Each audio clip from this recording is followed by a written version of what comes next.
Bom, gente, agora sim nós vamos entrar no segundo reinado. Então nós vimos o primeiro reinado, vimos o período de transição entre o primeiro e o segundo reinado, que é o período regencial, e agora vamos ver o segundo reinado. O segundo reinado ele vai iniciar no dia 23 de julho de 1840, com a declaração prematura da maioridade de Dom Pedro II.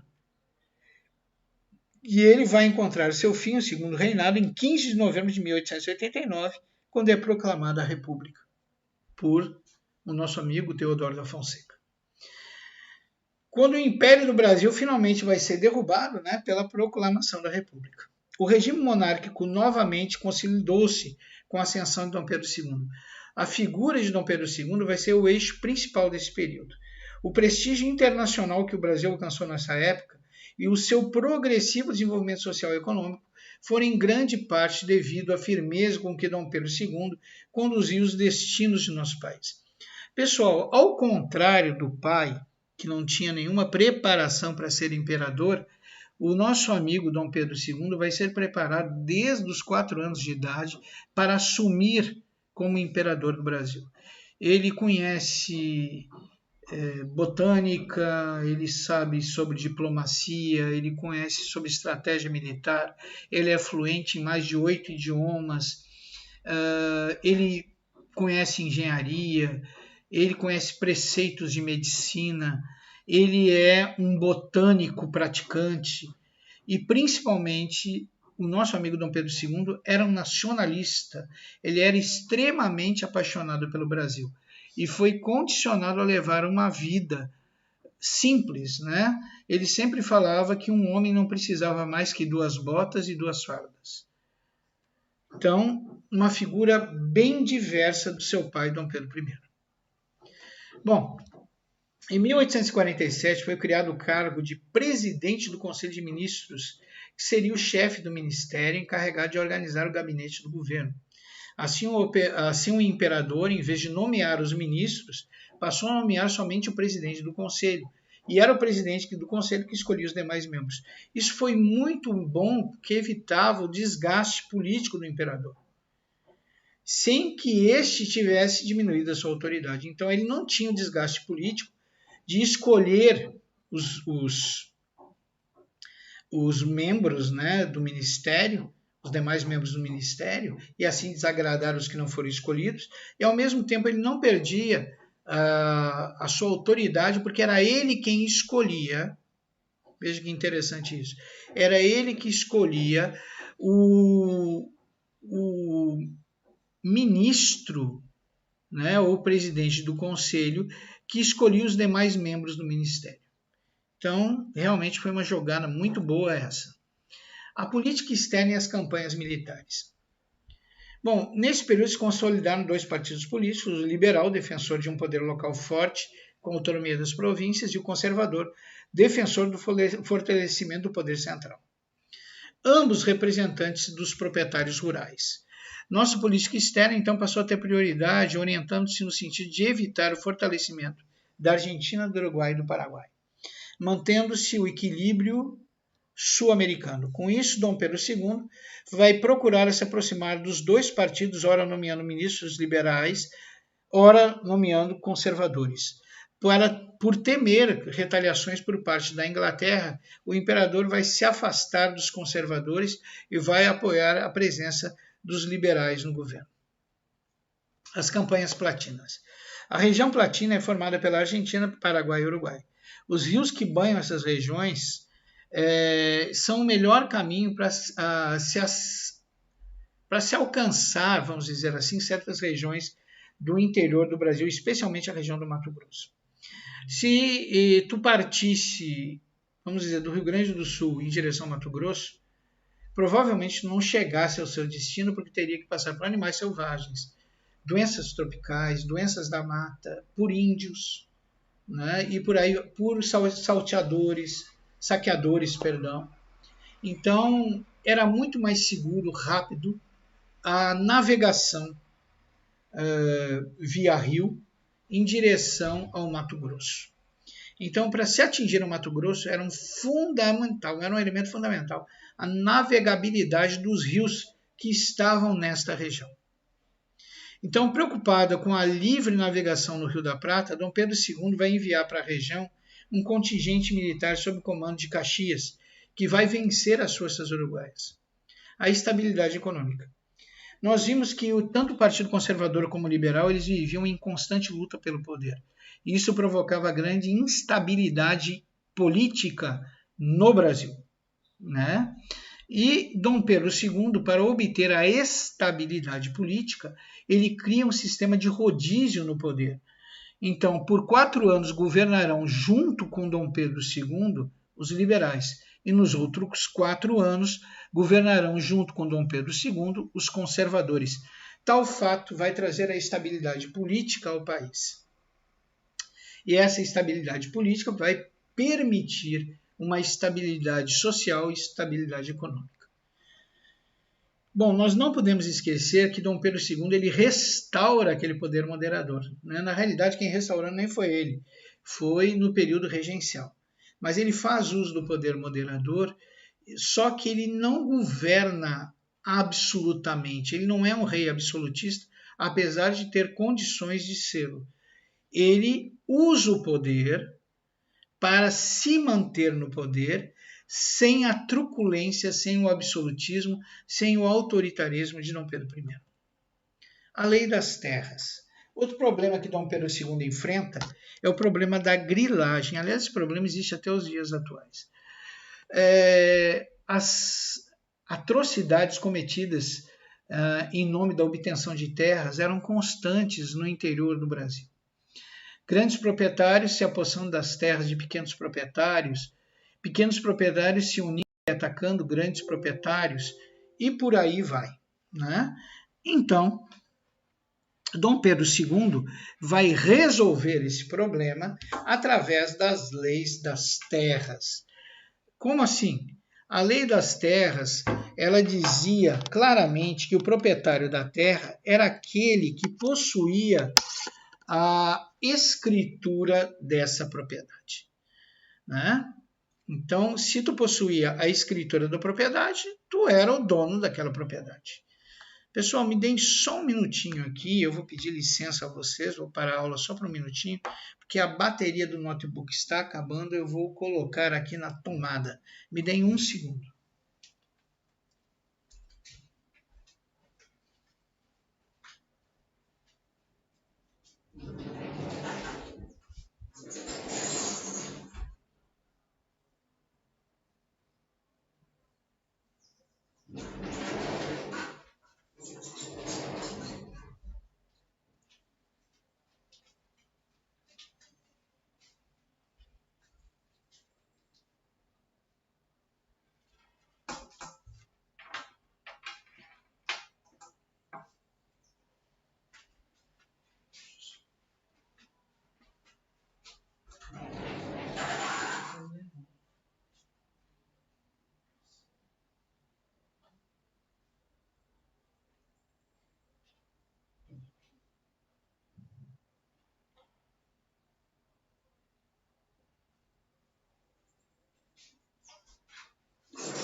Pronto, gente, vamos retomar a nossa aula.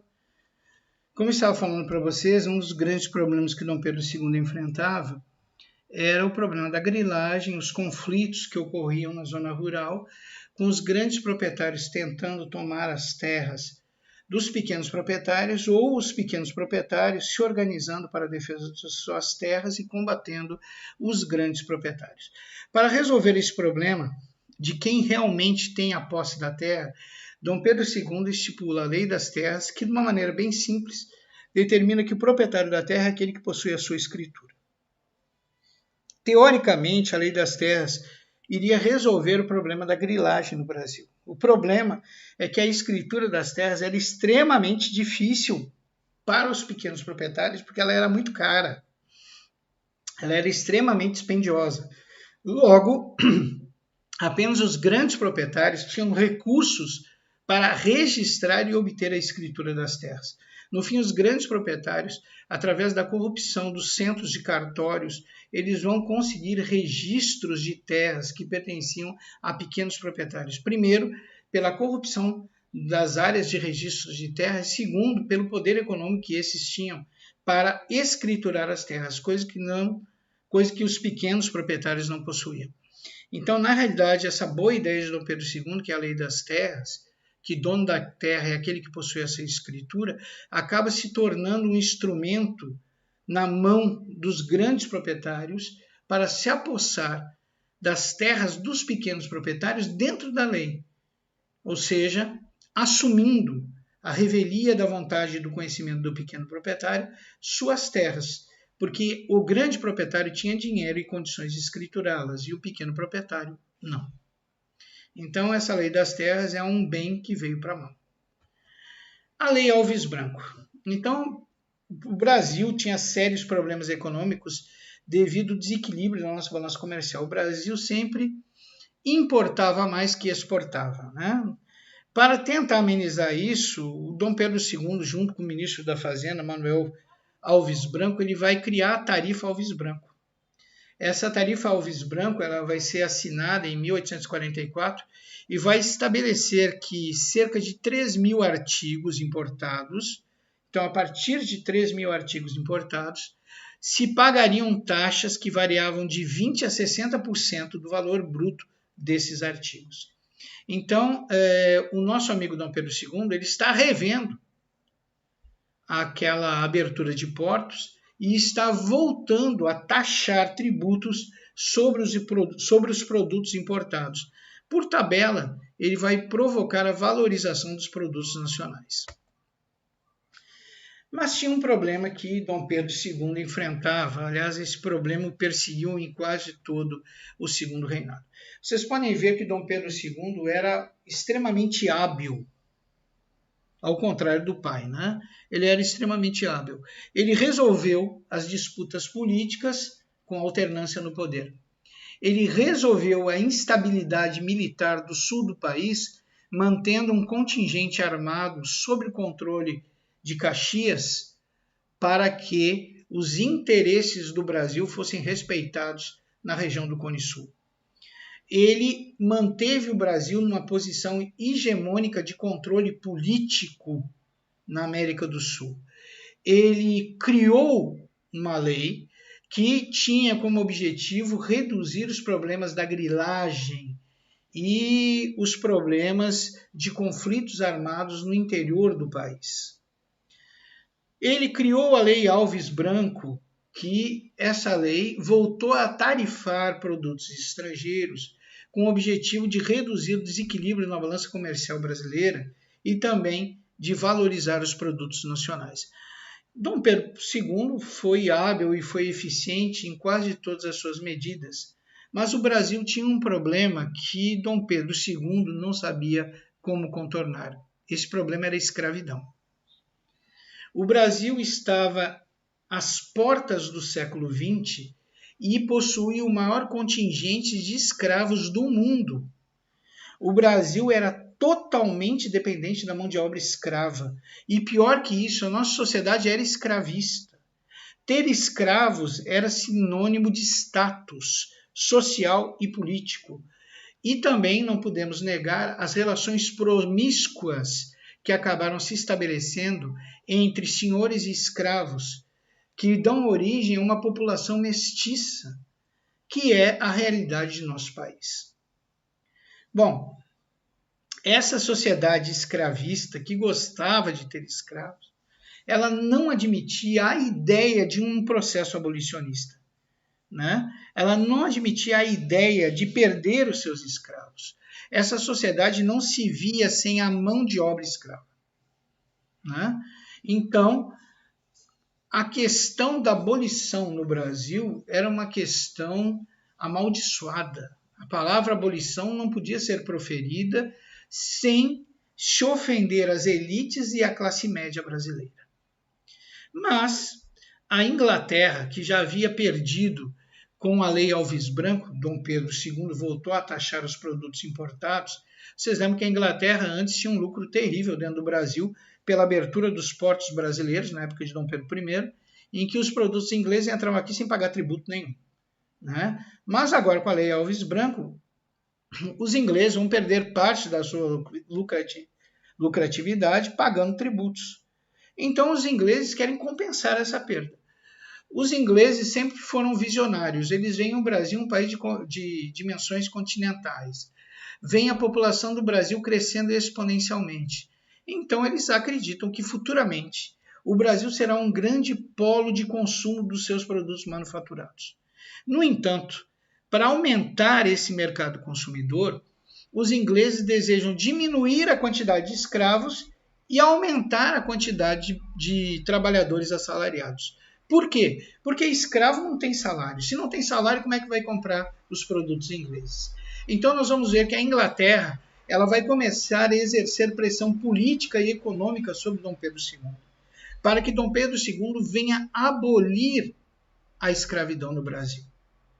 Então aqui nós temos dois lados da moeda. De um lado, a Inglaterra e seus interesses comerciais e o desejo de aumentar de sobremaneira o mercado consumidor brasileiro com o fim dos escravos e com o aumento dos trabalhadores assalariados. E, de outro lado, a sociedade brasileira, que depende e gosta do escravismo, que não vê o setor produtivo sem a mão de obra escrava, que relaciona status social à quantidade de escravos. Então, são dois pesos de uma mesma moeda, duas faces de uma mesma moeda, que Dom Pedro II tem que equilibrar. Se ele agrada os ingleses, ele perde o apoio político da classe média e da elite. Se ele desagrada os ingleses podem auferir ao Brasil pesadas penas econômicas. Então, Dom Pedro II, pressionado pelos ingleses, começa a criar leis que visam um processo gradual de abolição da escravatura, mas são as chamadas leis para inglês ver. Essa palavra leis para inglês ver, ela surge nesse período em que Dom Pedro II cria leis que na prática não têm muita eficiência. Aliás, o brasileiro ele se especializou em criar leis com brechas. Leis que são criadas, mas já são criadas com brechas jurídicas para que não sejam cumpridas. Então, Dom Pedro I foi um típico caso de criador de leis para inglês ver. Leis que são criadas, mas que possuem brechas jurídicas para que as mesmas leis não sejam cumpridas. Então, o nosso amigo Dom Pedro II começa numa linguagem popular, a enrolar os ingleses com essas leis para não desagradar e perder o apoio das elites agrárias, principalmente da elite nordestina. Então, Dom Pedro II começa a criar as leis que os ingleses tanto pedem, como se fosse um processo gradual que visa a abolição da escravidão no Brasil. Sabemos que Dom Pedro não quer isso, de maneira nenhuma, porque ele sabe que o dia que ele fizer isso, ele perde o apoio das elites. Então, os ingleses dizem, olha, Dom Pedro I, a quantidade de escravos que chega no Brasil é a maior do mundo. O maior tráfico de escravos é em direção ao Brasil. Nós temos que acabar com isso. Dom Pedro II, hábil, diplomaticamente, disse, deixa comigo. Eu vou criar uma lei que vai acabar com o tráfico de escravos. E Dom Pedro II, ele cria a lei chamada Lei Eusébio de Queiroz.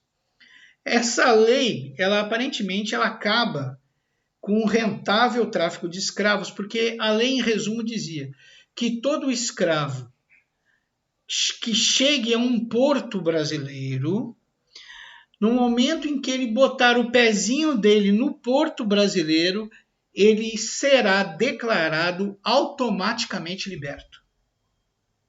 Olha que lei bonita. Então, todo aquele que vem na condição de escravo e chega num porto brasileiro, no momento que ele pisa nesse porto, ou seja, pisa no porto brasileiro, ele automaticamente é um homem livre. Os ingleses adoraram a Lei Eusébio de Queiroz, acreditavam que seria o fim, né? O fim definitivo do tráfico de escravos no Brasil. Só que os ingleses esqueceram da habilidade que os brasileiros têm de criar leis com brechas. Brechas que vão favorecer o não cumprimento da própria lei. Observe a lei. A lei diz que todo aquele que chega na condição de escravo a um porto brasileiro, e no momento que o seu pé pisa o porto brasileiro, ele é considerado um homem livre. Agora, a lei não fala daqueles que são trazidos na condição de escravos sob forma de contrabando e despejados no solo brasileiro sem ser em um porto brasileiro. A lei dizia que só seriam libertos aqueles que pisassem na condição de escravos nos portos brasileiros. A lei não falava que seriam libertos todos aqueles que chegassem na condição de escravos e adentrassem no território brasileiro. Então, os nossos amigos traficantes de escravos simplesmente levavam as levas de escravos para lugares, para baías, e despejavam esses escravos bem longe dos portos brasileiros. E dessa forma, eles acabavam burlando a Lei Eusébio de Queiroz. Outra maneira de burlar a Lei Eusébio de Queiroz é algo realmente aterrador, que foi a criação de fazendas para a reprodução de escravos dentro do Brasil. Então, se reproduziam escravos como se reproduz gado, como se reproduz galinhas, né? E esses escravos depois eram vendidos. Como os escravos não chegaram no Brasil e aqui já estavam, e como muito menos eles pisaram num porto brasileiro, então a Lei Eusébio de Queiroz não servia para eles, e eles se mantinham na condição de escravos. Bom, para surpresa dos ingleses, a Lei Eusébio de Queiroz não adiantou nada, pelo contrário, a população escrava do Brasil até aumentou. Então os ingleses começaram a reclamar junto a Dom Pedro II, afirmando que a população de escravos no Brasil só aumentava e que cada vez nasciam mais escravos no Brasil. E novamente Dom Pedro II vai criar uma lei para inglês ver, ou seja, vai acalmar os ingleses com uma lei que na prática não tem nenhuma finalidade. E essa lei será a Lei do Ventre Livre. A Lei do Ventre Livre afirmava que todo escravo nascido no Brasil era automaticamente liberto. Ou seja, ele podia ser oriundo de pai e mãe escrava, mas no momento do seu nascimento ele já nascia como homem liberto. Os ingleses adoraram essa lei. Disseram, agora sim, agora vai. Toda criança que nascer no Brasil, mesmo sendo de pai e mãe escrava, ela já nasce como homem livre. Exatamente, disse Dom Pedro II. A Lei do Ventre Livre, então, foi bem aceita pelos nossos amigos ingleses. Só que, como o brasileiro é campeão de subverter leis, eles esqueceram de analisar a lei que Dom Pedro II criou. Ele fala que será liberto a criança e não os pais. Daí a pergunta que se faz é, quem vai cuidar do recém-nascido? O dono lá dos escravos não pode pegar um bebê e jogar no meio da estrada, né? Mas, ao mesmo tempo, ele não pode libertar os pais que deram origem àquele bebê. Ou seja, um recém-nascido não tem condições de se cuidar, ele precisa do cuidado de adultos. Então, mesmo com a Lei do Ventre Livre, a criança nascia e permanecia na fazenda, permanecia na casa grande, servindo ao senhor da fazenda, servindo ao senhor da casa grande como escravo. Quando esse jovem atingia uma maioridade, ou uma idade em que tinha condições de cuidar de si próprio, ele ia pedir a sua liberdade ao senhor da fazenda. Observe que todo esse tempo que ele ficou lá, ele está trabalhando, como os outros escravos. Mas agora ele, que já nasceu livre, mas que não pode ser livre por não ter condições de se cuidar, ele vai pedir a sua liberdade ao dono da fazenda, vai pedir a sua liberdade ao dono da casa grande. E o dono da Casa Grande vai dizer, tá tudo certo, é um homem livre. Só que antes de sair daqui, você terá que me pagar tudo que eu gastei contigo. Tudo que eu gastei com alimentação, tudo que eu gastei com moradia, afinal ficou lá morando na senzala, tudo que eu gastei com vestuário, essas roupinhas de algodão que tu usa aí, fui eu que dei, né? Então tudo que tu comeu, vestiu e onde se abrigou, isso é custo e tu tem que me pagar para ser liberto. Como um escravo não recebe valores monetários, eles não tinham condições de pagar o débito que contraíram com os senhores da fazenda, com os senhores da Casa Grande, e permaneciam como escravos. Mas e o tempo que essa gente trabalhou para esse senhor da Casa Grande, para o senhor da fazenda, não pode abater o débito? Até pode, mas sempre o débito era muito maior e mais valorado que o tempo de trabalho do escravo para o senhor da fazenda. Então a lei do ventre livre não livrou ninguém. Bom, novamente os ingleses se irritam com a situação e pressionam Dom Pedro I. Olha, não adianta nada, as pessoas estão morrendo escravas no Brasil. Essa lei do ventre livre não serve para coisa nenhuma. E Dom Pedro II diz, olha, se o problema é morrer escravo no Brasil, eu vou resolver agora. Eu vou criar uma lei que será chamada Lei do Sexagenário. A Lei do Sexagenário. Todo escravo, quando atinge 60 anos, ele é automaticamente liberto. Ele é um homem livre. Os ingleses, olha, é um paliativo, né? Pelo menos ninguém vai morrer escravo no Brasil, já é um começo. Só que os ingleses esqueceram que a média de vida do branco, do homem branco, que tinha uma cama boa, uma boa moradia, tinha uma alimentação um pouco melhor, nesse período era de 35 a 40 anos. Ou seja, eram raros aqueles que passavam dos 50 anos. E mais raros ainda eram os escravos que chegassem aos 60 anos. E se algum escravo conseguisse chegar aos 60 anos, devido a todos os anos de privação que ele sofreu durante a escravidão, ao atingir a idade de 60 anos, ele já era um farrapo humano.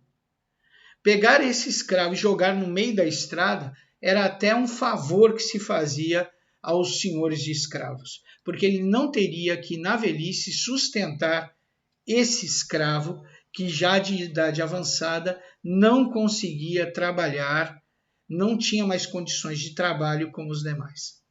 Então, poucos foram os que se favoreceram da lei dos sexagenários. Então, novamente, Dom Pedro II criou uma lei para inglês ver. Os ingleses voltam a pressionar Dom Pedro II, né? Eles não aceitam de maneira alguma a situação que está ocorrendo no Brasil, onde a escravidão não acaba